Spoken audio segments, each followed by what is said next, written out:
அனைவருக்கும் வணக்கம். நம்ம இதில் என்ன பார்க்க போகிறோம் அப்படின்னா, நபார்டு வங்கியிலேருந்து ஆஃபீஸ் அட்டெண்டன்ட் சொல்லி போஸ்ட் நோட்டிஃபிகேஷன் வந்து கொடுத்துருக்காங்க. ஒரு 108 வேகன்சி தான் கொடுத்துருக்காங்க. பட் இருந்தாலும் கூட ஒரு 10ஆம் வகுப்பு முடிச்சவங்களுக்கு கண்டிப்பாக ஒரு நல்ல வாய்ப்பாக இருக்கும். ஸோ வந்து தமிழ் தெரிஞ்சிருக்கணும் அப்படின்றத வந்து சொல்கிறாங்க. நம்ம தமிழகத்துலையுமே ஒரு குறிப்பிட்ட வேகன்சி வந்து கொடுத்துருக்காங்க. ரைட்டா, இது நம்ம ஆஃபீஸ் அசிஸ்டன்ட் ஜாப் மாதிரி தான். பேர் தான் ஆஃபீஸ் அட்டெண்டன்ட்னு இருக்குது. ஆஃபீஸ் அசிஸ்டன்ட் எல்லாம் ஒன்று தான். ரைட்டா, ஸோ 10ஆம் வகுப்பு முடிச்சிங்கன்னா கண்டிப்பாக இதுக்கு வந்து அப்ளை பண்ணி பாருங்கள். ஆன்லைன் அப்ளிகேஷன் இன்று முதல் ஸ்டார்ட் ஆகுது. ரைட்டா, அக்டோபர் 2 இன்னிலேருந்து வந்து ஸ்டார்ட் பண்ணிட்டாங்க. ஸோ நீங்கள் எலிஜிபிளாக இருக்கும் பட்சத்தில் வீடியோ முழுமையாக பார்த்துட்டு நீங்கள் அப்ளை பண்ண ஸ்டார்ட் பண்ணிக்கோங்க. அக்டோபர் 2 கடைசி தேதி அக்டோபர் 21. எக்ஸாம் டேட் வந்து ஆன்லைன் எக்ஸாம் வந்து பார்த்தீங்கன்னா நவம்பர் 21 நடக்கும் அப்படின்றத வந்து குறிப்பிட்டிருக்காங்க. ஸோ இம்பார்ட்டன்ட் டேட் வந்து ஸ்டார்டிங்லேயே கொடுத்துட்டாங்க. நீங்கள் நோட்டிஃபிகேஷன் வேணும் அப்படின்னா www.naward.org. இந்த கேரியர் நோட்டீஸ் போட்டிருக்காங்க இல்லையா, இந்த வெப்சைட் மூலிமா நீங்கள் அட்வர்டைஸ்மெண்ட்டை டவுன்லோட் பண்ணிக்கலாம். ஓகேங்களா, ஒரு 108 வேகன்சி தான் வந்திருக்கு. எந்தெந்த ஸ்டேட்டுக்கு எவ்வளோ வேகன்சி, ஒவ்வொரு கம்யூனிட்டிக்கு எவ்வளோ வேகன்சி இதெல்லாம் தெளிவாக வந்து மென்ஷன் பண்ணியிருக்காங்க. நீங்கள் செக் பண்ணிக்கோங்க. தமிழ்நாட்டை பொறுத்த வரைக்கும் ஒரு 5 வேகன்சி தான் வந்திருக்கு. ரொம்ப கம்மியாக தான் இருக்குது. பட் நீங்கள் வந்து பேங்க் எக்ஸாம்லாம் ப்ரிப்பேர் பண்ணுறீங்க, இந்த ஸ்கீம் ஆஃப் எக்ஸாமினேஷன் பாருங்கள். ஒருவேளை நீங்கள் அந்த எக்ஸாம்லாம் ப்ரிப்பேர் பண்ணிட்டுருக்கீங்க அப்படின்னா இதுக்கும் வந்து அப்ளை பண்ணி பாருங்கள். ஓகேங்களா, சரி.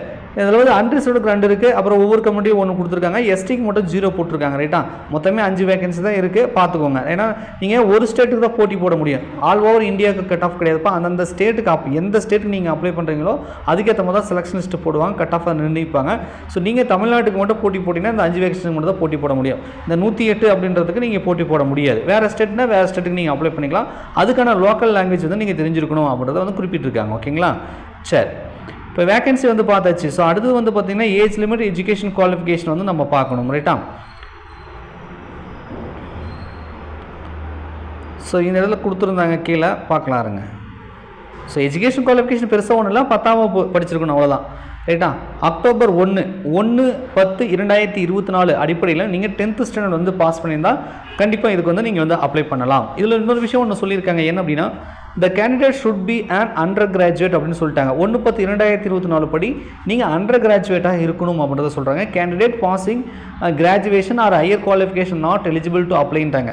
அதை என்ன சொல்ல வராங்கன்னா, நீங்கள் ஒரு டிகிரி முடிச்சிருக்கீங்க, ஒரு பிஜி டிகிரி, பிஹெச்டி, எம்ஃபில்லாம் முடிச்சிருக்கீங்கன்னா நீங்களாம் அப்ளை பண்ணாதீங்க. நீ ஒரு டிகிரி ஹோல்டர் இல்லாமல் வந்து அண்டர் கிராஜுவேட் இருந்தால் மட்டும் அப்ளை பண்ணுங்கன்னு சொல்லிட்டாங்க.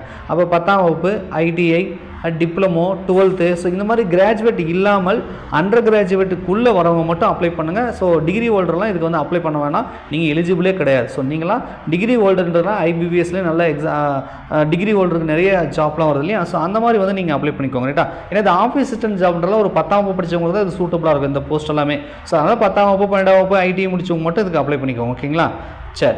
ஏஜ் லிமிட்டை பொறுத்த வரைக்கும் பார்த்தீங்கன்னா 1/10/2024 படி குறைந்தபட்சம் 18, அதிகபட்சம் வந்து 30 வயசு வந்து இருக்கலாம்னு சொல்கிறாங்க. ஏஜ் ரிலாக்ஸேஷனும் வந்து கொடுத்துருக்காங்க. ஓபிசி, எஸ்சிஎஸ்டிக்கு வந்து 5 இயர்ஸ் ரிலாக்ஸேஷன் இருக்குது. ஓபிசி, அதாவது ஓபிசினா பிசி, பிசி முஸ்லீம், எம்பிசி, டிஎன்சி தான் 3 இயர்ஸ் வந்து ரிலாக்ஸேஷன் இருக்குது. மாற்றுத்திறனாளிகளுக்கு 10 வருஷம் இருக்குது. எக்ஸ் சர்வீஸ் மேன், ஆதரவற்ற விதவைகள், டைவர்ஸ் உமன், இவங்களுக்குமே வந்து ரிலாக்ஸேஷன்லாம் கொடுத்துருக்காங்க. நீங்கள் செக் பண்ணிக்கோங்க. ரிலாக்ஸேஷன் யூஸ் பண்ணி கூட நீங்கள் வந்து அப்ளை பண்ணிக்கலாம். So age limit, education qualification வந்து பார்த்தாச்சு. ஸோ அடுத்து வந்து செலெக்ஷன் ப்ராசஸ் வந்து எப்படி இருக்குன்னா, ஆன்லைன் எக்ஸாமாக இருக்கும். ஒரு 120 கொஸ்டின் இருக்கும். Reasoning, English language, general awareness, numerical அபிலிட்டிலாம் இருக்கும். இங்கிலீஷ் தவிர மற்ற எல்லாமே இங்கிலீஷ் அண்ட் ஹிந்தியில் கொஸ்டின் வரும். இங்கிலீஷ் வந்து இங்கிலீஷ் மட்டும் தான் வரும். நெகட்டிவ் மார்க் இருக்காசானா இருக்குது. 1/4 வந்து நெகட்டிவ் மார்க் இருக்குது. ஆன்லைன் எக்ஸாமாக நடக்கும் அப்படின்றத குறிப்பிட்டிருக்காங்க. ஸோ ப்ரொபோஷனல் டெஸ்ட் இருக்கும், அதாவது லோக்கல் லாங்குவேஜுக்கு சம்பந்தமாக ஏதாவது ஒரு சின்னதாக டெஸ்ட் வைப்பாங்க அப்படின்றத வந்து குறிப்பிட்டிருக்காங்க. இதுக்கு அப்ளை பண்ணுறதுக்கு எவ்வளோ செலவாகும்னு கேட்டிங்கன்னா, ஒருவேளை எஸ்சி, எஸ்டி, மாற்றுத்திறனாளிகள், எக்ஸ் சர்வீஸ் மேன் இருந்தீங்கன்னா ஜஸ்ட் 50 ரூபீஸ் தான் உங்களுக்கு செலவாகும். மற்ற கேண்டிடேட் இருந்தீங்கன்னா உங்களுக்கு 500 ரூபாய் வந்து செலவாகும். அப்ளிகேஷன் வந்து 500 ரூபாய் வந்து செலவாகும் அப்படின்றத வந்து குறிப்பிட்டிருக்காங்க. எக்ஸாம் சென்டர் எங்கே சார் போடுவாங்க, 5 வேகன்சி தான் இருக்குது அப்படின்னு நீங்கள் கேட்டிங்க அப்படின்னா, ஸோ நம்ம தமிழகத்தில் முக்கியமான நகரங்களில் வந்து எக்ஸாம் சென்டர் கொடுத்துருக்காங்க. சென்னை, கோயம்புத்தூர், ஈரோடு, மதுரை, நாகர்கோவில், கன்னியாகுமரி, சேலம், தஞ்சாவூர், திருச்சிராப்பள்ளி, திருநெல்வேலி, வேலூர், விருதுநகர் சொல்லி முக்கியமான சிட்டிஸில் வந்து கண்டிப்பாக வந்து எக்ஸாம் சென்டர் இருக்கும். நீங்கள் தமிழகத்திலே எக்ஸாம் வந்து நீங்கள் அட்டன் பண்ணிக்கலாம். ஸோ சேலரிலாம் பார்த்தீங்கன்னா உங்களுக்கு வந்து பேசிக் பேவே 10,940ன்றாங்க. அப்புறம் பார்த்தீங்கன்னா 17,200 அதெல்லாம் எக்ஸ்ட்ரா வரும். ரைட்டா, ஸோ பேசிக் அடிப்படை அந்த பேசிக் தான். அதுக்கப்புறம் அலோன்ஸ் அது இதுன்னு பார்த்தீங்கன்னா குரூப் சி கேட்டகரி. ஸோ அதனால் ஓரளவுக்கு வந்து ஒரு 20,000 ரூபாய்க்கு பக்கம் வந்து உங்களுக்கு சேலரி வரும்னு வச்சுக்கோங்களேன். ரைட்டா, ஸோ வரும். நீங்கள் ஒரு 10ஆம் வகுப்பு, 12th, ஐடிஐ, டிப்ளமோ முடிச்சிருக்கீங்க, ஒரு கிராஜுவேட் கிடையாது, அண்டர் கிராஜுவேட்டாக இருக்கீங்க அப்படின்னா இந்த ஆஃபீஸ் அட்டெண்டன்ட் போஸ்ட்டுக்கு வந்து நீங்கள் அப்ளை பண்ணுங்கள். ரைட்டா, மேற்கொண்டு உங்களுக்கு ஏதாவது சந்தேகங்கள் இருந்துச்சுன்னா கமெண்ட்ஸில் கமெண்ட் பண்ணுங்கள். உங்கள் நண்பர்கள் யாராவது வந்து இந்த மாதிரி 10th, 12th மட்டும் படிச்சுட்டு பேங்க் எக்ஸாம்லாம் ப்ரிப்பேர் பண்ணுறாங்க அப்படின்னா அவங்களுக்கு இந்த வீடியோ வந்து ஷேர் பண்ணுங்கள். ஓகேங்களா, நன்றி, வணக்கம்.